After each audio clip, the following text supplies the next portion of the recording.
Week 11 of the 2025 NFL season is officially in the books, and this week was absolutely awesome. So in today's video, I want to go over every single game of week number 11, give my thoughts and opinions of every game. Hit that like and subscribe button if you do go on to enjoy.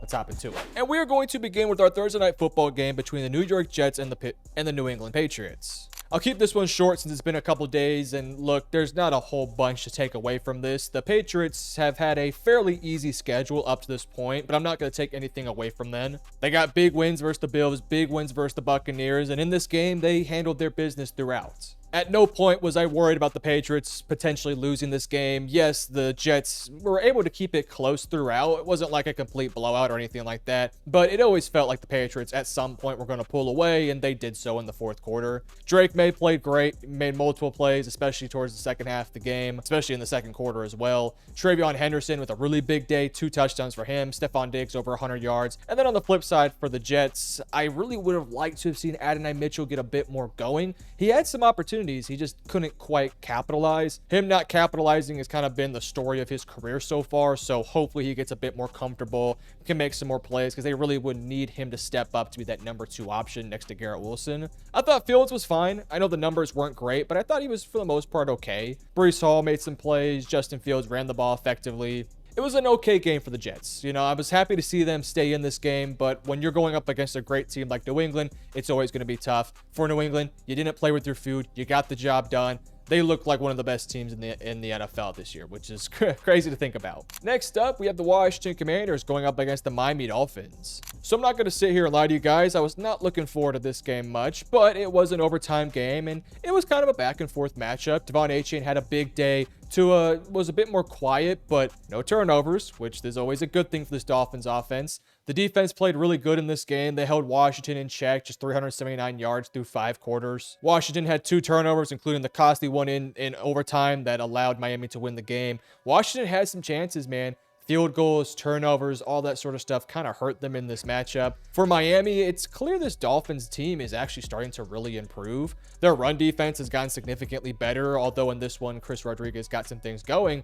You are noticing that Miami's not getting gashed anymore. They gave up 13 points in an overtime game. So the defense is starting to play a lot better, and the offense, as long as they don't turn the ball over, can keep them in games. They're 4-7, so obviously the hole is way too deep, but it is good to see them fighting, and I don't know, maybe McDaniel can save his job with what they're doing in this middle portion of the season. As for Washington, I mean, we already knew the season was over. This was just further confirmation of that. I'm really intrigued to see what they do this offseason, because I think they need to shed some weight off this roster. Next up, we have the Green Bay Packers narrowly beating the New York Giants 27-20. And the Packers they play down to competition so badly. Now, give them their flowers. They won this game. I am not impressed with Green Bay. Since those first 2 weeks of the season, which is just kind of carrying this team in terms of their stature in the NFL, I have not been impressed at all with this team.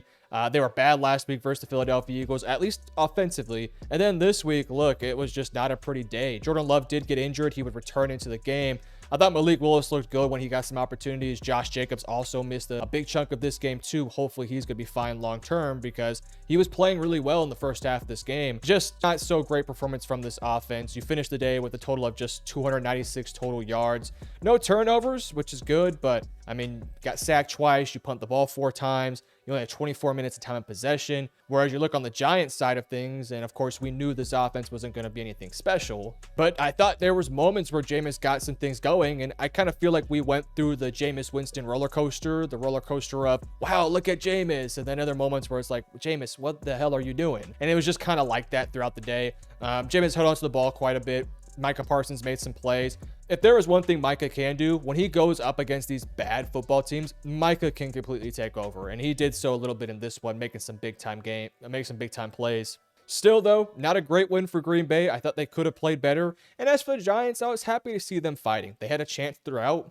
It was a tied game at halftime. You just got to put some more things together. They're 2-9, so they're competing for a top 5 pick. But it was pretty cool to see Jameis Winston get his yearly game experience moments. And he had some funny celebrations, which is all that matters. Next up, let's talk about the Houston Texans barely beating the Tennessee Titans 16-13. This was an ugly game for the Houston Texans, especially on the offensive end. It took them quite some time to get things going, but they get the win. That's all that matters. They're now 5-5. I think the division is probably long gone for them unless Indianapolis just completely falters. I think Jacksonville's also looking really good. We'll get to them here in a little bit. But in terms of making a wild card, this was an important game. I think Houston is one of those teams that is trying to get into a wild card spot. And if you do want to get into that spot, winning a game like this was very important. Tennessee has no reason to even want to win these games. They're just kind of going out there and just playing for a check and playing to get some recognition and some tape on for other teams next year. I thought Cam Ward was pretty good in this one. He wasn't perfect by no means, but 24-37 for 194 and a touchdown.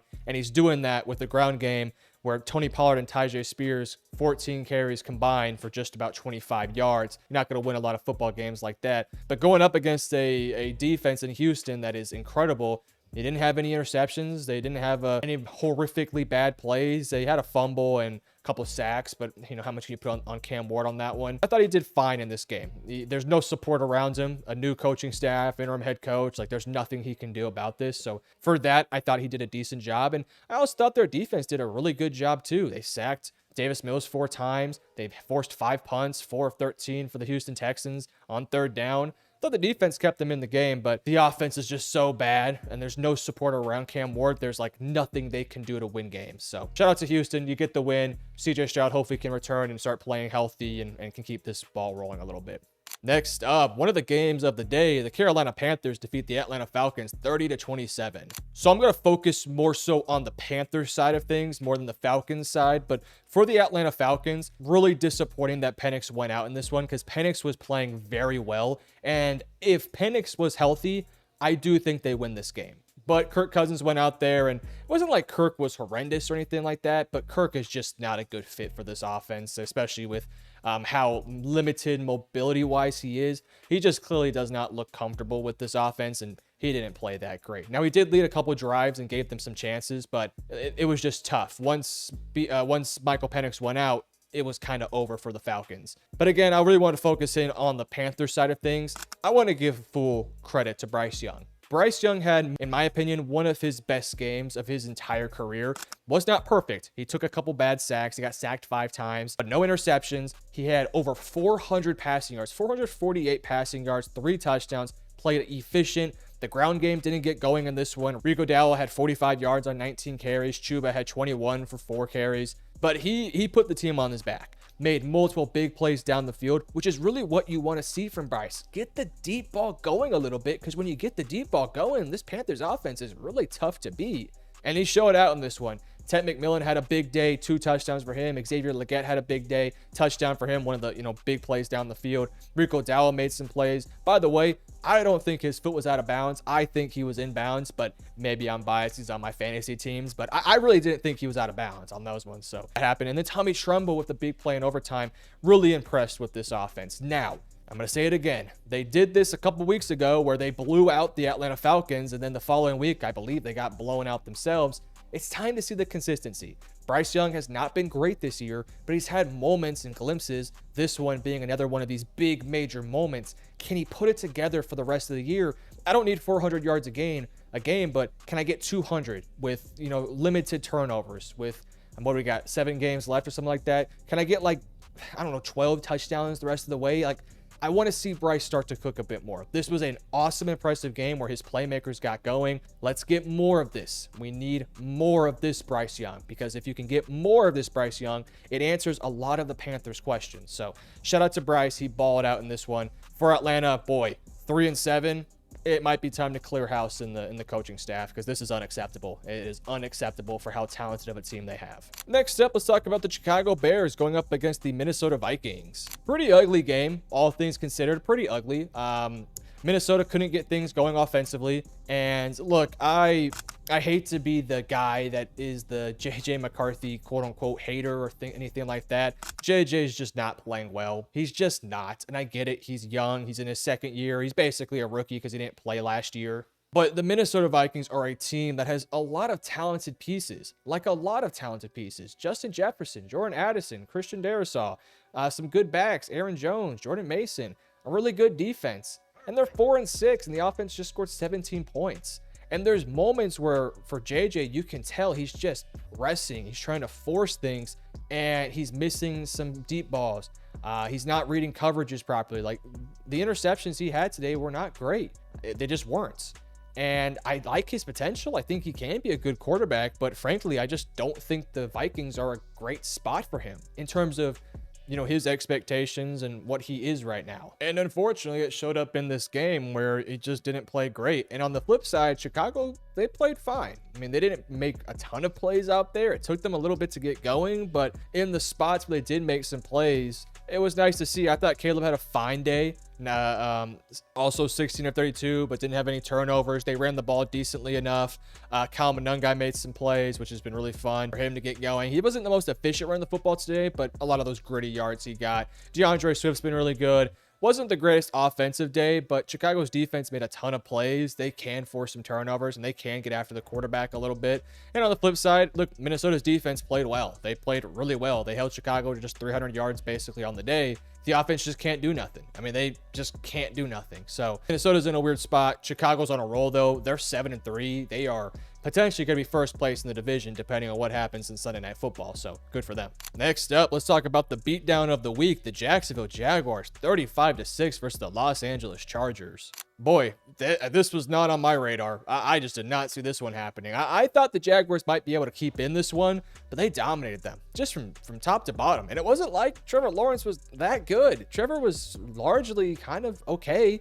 14 of 22 for 153, a touchdown, and a pick for Trevor. I mean, 35 points and your quarterback has 150 passing yards. That's a bit weird. But then you look at the running backs. Bayshul Tootin, 15 for 74 and a touchdown. Travis Etienne, 19 for 73 and 2 touchdowns. LaQuint Allen, 8 for 36. Trevor Lawrence, 5 for 9 and a touchdown.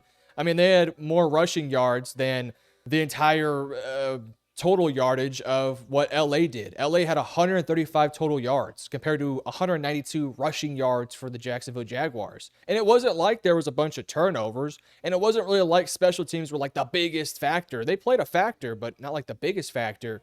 But the Chargers just, it's like they didn't show up. It's like they sleptwalk in this one. They couldn't run the football. Herbert was not great in this game. He got benched for Trey Lance at a point. The receivers weren't making plays. I mean, this was just a really bad game for the Chargers. And again, it wasn't like the Jaguars came out with their pants on fire and, you know, went out in the first quarter and scored 15 points in 5 seconds. No, it was a 14-6 ball game at halftime. But the Chargers just couldn't get anything going the entire day. Like, legitimately nothing. 3 for 12 on third down. 1 for 3 on fourth down. 4 different punts. They got sacked 3 times. They threw an interception. 22 minutes of time in possession. They had 8 total first downs. Again, shout out to Jacksonville because their defense was incredible today. But the Chargers should have won this game in terms of like the talent on the field. The Chargers are the more talented football team. Injuries are piling up, but I can't excuse the injuries in this one. I mean, this was just a bad performance from everyone involved. The defense didn't play great. The offense played even worse. Harbaugh just did not have the guys ready. And I mean, look, they're going to have a tough second half of the season. They got some tough matchups ahead. They're 7-4. They're a few games in front of Kansas City, but they're falling behind Denver quite a bit. And Denver, we'll get to them here in a bit. They looked pretty good, man. They looked pretty good. So for the Chargers, really disappointing day for you. As for Jacksonville, you're 6-4. You are in the mix for a wild card spot, which shout out to them, man. This was a really good game for Jacksonville. If they can just get Trevor to start playing a little bit better, cool. We'll see what Jacksonville can do later in the season. Next up, the Buffalo Bills defeat the Tampa Bay Buccaneers 44-32. I wish this game wasn't the kind of blowout it ended up being towards that fourth quarter, because I really was hoping this game was going to be a game that comes down to the wire. And for a little bit, it looked like it was going to. I mean, this was a back and forth matchup, 21-20 at halftime. And Tampa Bay comes out and they're playing great. Baker's looking good. The run game's looking good. I mean, it felt like there was not a lot of defense being played, but they had a few turnovers that gave them some opportunities. And then kind of later in the third-ish quarter to fourth quarter, you could start to feel the momentum going Buffalo's way, and Buffalo just kind of took over from that point. This was a good game for Josh Allen. Now, he did have 2 turnovers, which were not ideal, but he had 6 touchdowns today. 3 rushing, 3 passing. He played very well. And if you just can clean up the turnovers, which has not been a big issue for him throughout the past couple seasons, and even this year, not really been a big issue. If you can clean that up, if this is a Superman we're going to get in these big time matchups consistently, then this Bills team's going to be fine. The Bills are 7-3. They have big time wins versus Tampa Bay and, of course, Kansas City. They're going to have tougher matchups down the road. I think they have a future game versus Philadelphia. They're going to need Josh Allen consistently to continue to be that Superman when they need him to in these big time games. And in this one, he played great. Now, the 2 turnovers hold him back a little bit from having this stellar Superman performance, but 6 touchdowns is pretty freaking good. I thought the defense made some plays in the second half. It took them a little bit to get going for sure, but I was definitely happy to see Buffalo get this win here. 414 total yards for Buffalo. They played great. 6 for 11 on third down. The turnovers were an issue, but you get the job done. A lot of quick, explosive plays down the field. Whereas on the flip side for Tampa Bay, I mean, look, I don't want to say it, but they're 6-4, and when you look at Carolina Panthers, they're 6-5. Now, Tampa Bay, I still expect to win this division because they're the better team than the Carolina Panthers. But look, the Buccaneers have not been playing great football as of late. I mean, since their 49ers win a few weeks ago, and you can also throw in that Seahawks win too, since the Seahawks and 49ers win, a big-time loss to the Detroit Lions. They beat the Saints. They beat them comfortably. Then a big loss to the Patriots, and then now a big loss to the Buffalo Bills. They've had a tough schedule, and they've passed some of the tests, mainly that Seahawks win, and I think the 49ers win was good. But their major tests, the Philadelphia Eagles, you failed that one. The Detroit Lions, you failed that one. Now the New England Patriots, you failed that one. And now the Buffalo Bills, you failed that one. And when you look at their future schedule, it eases up in the final like 6 games. They got the Rams next week. And if the Panthers can win next week, who the Panthers have the San Francisco 49ers, so that won't be an easy one. But if Carolina wins that game, Carolina's going to be in first place in the NFC South. So I still think the Bucs win the division, and the 2 teams play each other later in the year, so we might get some more chances to flesh out that division in general. But yeah, I was disappointed with Tampa Bay a little bit. It was impressive in the first half how they were keeping up, and then it kind of fell off a little bit. Shout out Sean Tucker, big game for him, but it just fell off a little bit for them in the second half. Next up, let's talk about the Cincinnati Bengals going up against the Pittsburgh Steelers and losing 34-12. So pretty big blowout win here. Not a ton to talk about. There was a fight at one point. Jalen Ramsey punches Jamar Chase in the face after he says he spit on him, and I think Chase probably did spit at him because I think there's an angle where you can sort of see a flying object hit the jersey. Regardless, though, he got ejected, and I'm sure Chase will probably get fined for it or whatever. But yeah, the Bengals just couldn't get the offense going. They just really couldn't. They had some turnovers, 2 turnovers on the day, 8 penalties, 7 for 15 on third down. Flacco, 23 of 40 for 199 and a touchdown. I thought Chase Brown was pretty good. I mean, he made several big-time plays, and there was a couple more where I was like, man, if he could just break that tackle, he's this close. And it felt like they had some chances to make plays out there. Just couldn't convert. And I think the final score is maybe not indicative of how close the game felt at certain points, but the Steelers put it on them in that second half a little bit. 14 in the fourth, 10 in the third. The Steelers were comfortably winning, but it was always like, just wait for that Bengals offense to hit the switch and start going, but they just never really found it. Chase was largely quiet, 3 for 30. Higgins, outside of the big catch for a touchdown, didn't really do a ton in this one. Noah Fant was their, I guess, one of their better playmakers out there today outside of Chase Brown. I thought Chase Brown was probably the best player on that offense. Just a pretty disappointing game for the Bengals. I mean, they're 3-7. I just don't really see a path now because these past 2 weeks was their opportunity to get back to 500, and they did not pass. I mean, I think this is just going to be a season of like what ifs for the Cincinnati Bengals because you had a almost win versus the Jets, and then you lost that game. You had an almost win versus the Bears, then you lost that game. You win those 2 games, and you beat the Steelers. I don't know what their record would be. I think they'd be, what, 6-4 or something like that? But you've now lost 3 in a row. You're 3-7, and for all intents and purposes, your season's over. Like, Burrow's not going to save this team. They're not going to go 10-7 the next 7 games. So pretty tough for them. The season's over for the Bengals, it feels like. And for Pittsburgh, good response for them. They lost them a few weeks ago, and we were all clowning the Steelers for, you know, almost losing the AFC North, but they're responding. They're playing a lot better, so shout out to them. Next up, let's talk about the San Francisco 49ers beating up on the Arizona Cardinals 41-22. It was good to see Brock Purdy back, and Brock Purdy played really good in this game. 19 of 26 for 203 touchdowns. It felt easy for him. It just felt like everything was coming naturally to him, and it was really good to see him looking a bit more healthier than what we saw earlier in the season. For San Francisco, they're 7-4, and they are right on their way to making the wild card and having a chance in the playoffs. They got to get a bit more healthy along the way, but man, getting Purdy back and Ricky Pearsall and some of those guys, seeing them back was really positive for this team. Christian McCaffrey played great. George Kittle played great. Like, you hear the names I'm talking about, they got some dudes on that offensive side. Defensively, look, they leave a little bit to be desired. And even in this game, like, look, Arizona put up almost 500 yards out there. Granted, a lot of that was when the game was kind of, out of bounds at that point. But yeah, pretty disappointing. One thing that's going to be talked about in this game, and look, I haven't seen every single call on this one, so I'm not going to try and act like there's some rigging going on. The Niners had 1 penalty. Arizona had 17 for 130. Again, I have not seen every single call, so you guys can tell me in the comment section below. 17? Really? Like, golly, let them play a little bit. That's a lot of penalties, and obviously that probably killed a lot of the drives for Arizona, and 3 turnovers also doesn't help your case either. But look, Jacoby Brissett, I think they said he set the all-time completion record. He had 47 completions, which is insane. 450 yards. Like, Brissett's a damn good quarterback, man. He may not be a starter in this league, but he can absolutely go. Michael Wilson, with his best game probably of his career, 15 for 185. Trey McBride, 10 for 115. Greg Dortch, 6 for 66. Like, some insane numbers are being put up for Arizona. But then you look at the penalties. Like, my day, 17 for 130 is just crazy.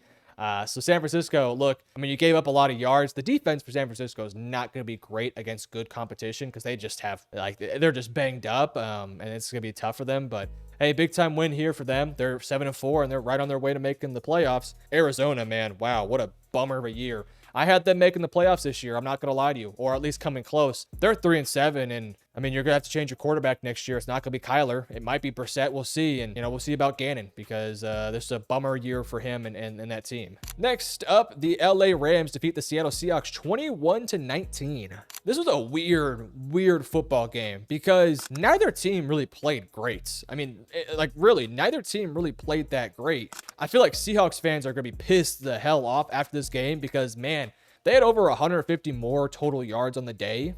And they soundly outgained them in the passing department. But then you look at like the negatives and it's like, well, the turnover battle was 4-1. Like, Sam Darnold just did not handle pressure well. He didn't get sacked today, but there was a lot of pressure being put on him pretty consistently. I thought the Rams did a really good job of surrounding him, making him uncomfortable, playing them tough. 4 interceptions is tough though. I mean, it just is. And it was hard for them to overcome. They couldn't really run the ball great. It was pretty inefficient, but that's kind of been the MO for Seattle. They haven't really had this super efficient ground game, but they're really balanced, and JSN got going. AJ Barner had a big day. They got to find ways to get Rashid Shaheed going. That would be nice, and they did miss a touchdown to Shaheed, but yeah, pretty bummer day for the Seahawks. I mean, look, you're 7-3. You're firmly in the conversation to still win this division and, make the playoffs and stuff like that, but they're going to watch this film back and be like, man, if we just didn't make this mistake or didn't make that mistake, we win this football game. Because the defense balled out. I mean, Seattle's defense held Matthew Stafford, who was my MVP frontrunner in this season up to this point. They held him in check. He did have 2 touchdowns, but 15 of 28 for 130 and 2 touchdowns. Like, I feel like Seahawks fans would take that, honestly. Now, Kyron Williams got going, 12 for 91 and a touchdown. That was really good for him. Puka Nacua made some plays. I mean, they held Devontae Adams in check. You take away the touchdown for Adams, he had 1 catch for 1 yard and 1 touchdown. So, yeah, weird game, though. Really weird game. I was expecting fireworks, like a 30-something game, but we got 21-19.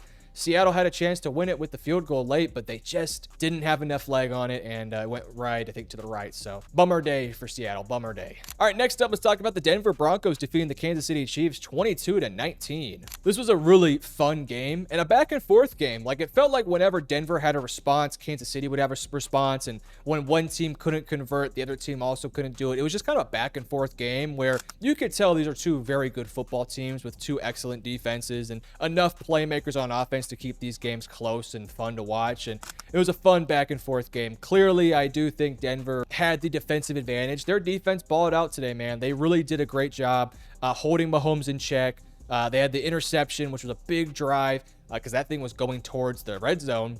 They get that. Both teams had a lot of penalties. The costly ones were for the Denver Broncos, but still, there was some really opportune timed penalties for Kansas City. Both had 10. Denver for 147, Kansas City for 69. Nice. I think the Denver won the big numbers for the return that cost them that on the interception. But I thought Bo Nix had a really good kind of response game. He wasn't perfect by no means, 24 for 37 for 295. There's been a lot of criticism from myself and from everyone out there about the play of Bo Nix this year, just how inconsistent and how uncomfortable he's looked at times. And I thought in this game, he made some plays and he had some moments that's really positive. And he put together a game-winning drive with that game-winning field goal, which is always good to see.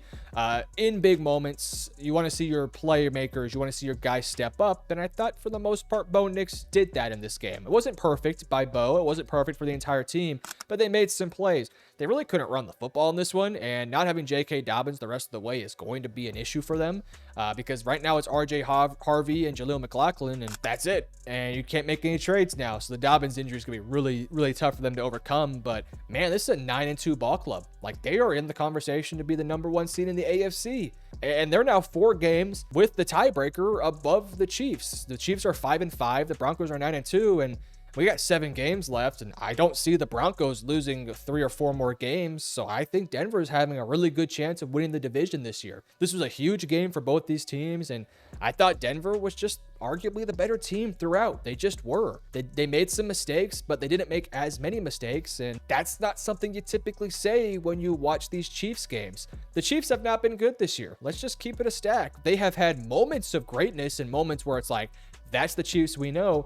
But largely, they haven't been great this year. Like, they haven't beaten any fantastic teams. Like, when you really look down and break it down, Kansas City hasn't really been that impressive. Outside of the Detroit Lions game, I'll give them the Lions game, but look at their schedule so far, like what they've done this season. It was a big-time loss to the Chargers week 1, a big-time loss to the Eagles. Then you had the big wins versus the Giants, the Ravens. Then you lost to the Jaguars, right? Which was a weird one. You should have won that game. You beat the Lions, so that was sort of a get-right game. Then you blew out the Raiders, then blew out Commanders, and it was like, okay, here we go, they're back. Last week you lost the Bills, and this week you lost the Broncos. And next week you got the Colts, and it kind of feels like that Colts game could be kind of a knockout punch. I'm not saying they can be a 11-6 team that makes the playoffs, because they definitely could, but they have other tough matchups down the stretch of the season, like Dallas, I think for Thanksgiving, won't be easy. Short week. Then you got the Texans, won't be easy. They got a really good defense. You got the Chargers, then you got the Broncos. Like, I mean, look, it feels like this game versus the Colts is a must-win game. And you take away the Lions game, haven't really gotten that big marquee win this year. They've been on the other end of it, which is not something you typically say about this Chiefs team. So it's kind of getting to now or never time for the Chiefs, which is wild to think about. But huge, big time win for the Broncos. I'm really happy for them. It looked a crazy environment, back and forth. Every penalty was just a flood of boos, and fun game, really fun game. So shout out to the Broncos for getting a huge, huge win. And look, the rest of their schedule too is not going to be easy. They got some tough matchups too. They got the Packers in a few weeks. They got the Chiefs again, and then the Chargers. But even if you lose all 3 of those games, you got the Commanders in there, you got the Raiders in there, and you got the Jaguars. You win those games, you should probably win the division. So shout out to the Broncos, man. Big time win here.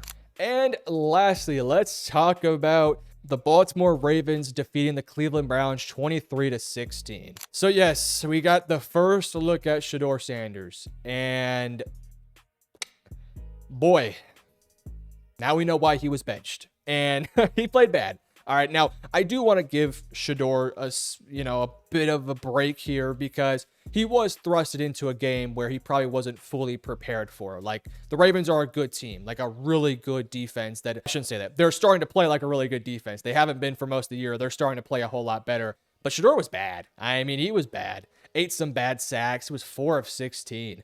4 of 16 is just terrible. And that was just in one half of football. 47 yards. He had one really nice throw down the middle of the field. He just looked uncomfortable. I mean, it was every concern we had for Shedeur coming out of college. Can he handle the NFL pressure? Can he handle a messy pocket? Can he stop floating and drifting and trying to be this playmaker that he's just not that guy? And in this game, we kind of saw it on full display. And I think this game can finally tell people exactly why he has not been the guy. Because he was bad. And Dylan Gabriel, look, Dylan has not been good either. But the one thing you can say about Dylan, he doesn't really turn the ball over, and he doesn't make costly mistakes. Sure, he is conservative as hell, does not push the ball down the field, and it is as mid as it can get. But we saw today exactly why you don't have Shedeur out there, because Shedeur hurts your football team. He just does. Again, I want to give him his fairness here. He did not come into this game thinking he was going to be the starter, but it is the job of the backup to know you are one play away from being the starter. You have to prepare every single game like you are going to play, and it's pretty clear to me that Shedeur probably wasn't prepared in the moment. You know, I don't know if I'm not going to assume he didn't watch film or anything like that, but when you're 4 of 16 and you have 47 yards and an interception, a big time interception that they got lucky and had another interception in return, just bad. I mean, really bad. He did not look comfortable. I wonder if he's going to get another chance. I really do, because this felt like, okay, Shedeur, now is your chance. Now is your chance to put your stamp on the NFL, to put film out there for everyone to watch, to say, I am a starting quarterback in the league. And we didn't expect perfection. At least I wasn't. But if you could have went, I don't know, 11 of 16 for 100 yards, no turnover, and no touchdown, and just ran the ball decently enough, because he made some plays with his legs too. He had 30 carries for 16 yards. Then that would have been good. That would have been like, okay, there's something here. He could play a little bit. But he played bad. I mean, he just did. Bad sacks, a bad turnover, inefficient football. It's tough, man. Look, I think this will finally shut people up about the Shedeur stuff. It's not done, but it might be. All right, so Dylan's gonna be the guy moving forward if he's okay concussion wise. I kind of hope he doesn't play next week, and just so we can get a full Shedeur week of like him preparing to be the guy, which would be cool. But if this game is any indicator as to who he is, he's not an NFL quarterback. On the flip side, look, bad game for the Ravens by days. Just a bad offensive performance. Lamar was not great. 14 of 25 for 193 and 2 interceptions. When you look back at their first game where the Ravens beat the Browns and it looked like a blowout, that game was closer than what the score might indicate, right? So the Ravens, look, they're 5-5. They're not too far away from Pittsburgh. Pittsburgh is within arm's reach of them now. You can now say if we just win 1 or 2 more games, we might have the division lead. You can now say that. They got to play better. They just have to play better. This was a bad game for Lamar. He made some plays, don't get me wrong. There were some big plays down the field, and I thought Derrick Henry looked really good out there. Got some big explosive ones too, including the touchdown. But 2 interceptions, some costly ones, looked a little uncomfortable at times. I know Cleveland's a really good defense. You just got to play better. But yeah, man, look, I want to put more focus on Shedeur here because that's the big story that's going to come from this, and he's on the thumbnail of the video. Bad day for Shedeur, and frankly, not a great day for Baltimore, but hey, a win's a win, and in the NFL, you take it whenever you can get them. So shout out to the Ravens. They're now in the conversation, and for the Browns, go and get you a quarterback next year in the draft, because Dylan and Shedeur look like they're not going to be it. But you guys let me know in the comment section below what are your thoughts of this week of the NFL season. If you guys want my opinions on the Sunday Night Football game and the Monday Night Football game, check out my Instagram, check out my Twitter. I will post on either one of those platforms, probably both, my thoughts and opinions of the games and so on and so forth. So check those out. Hit that like and subscribe button. Love you guys. Peace.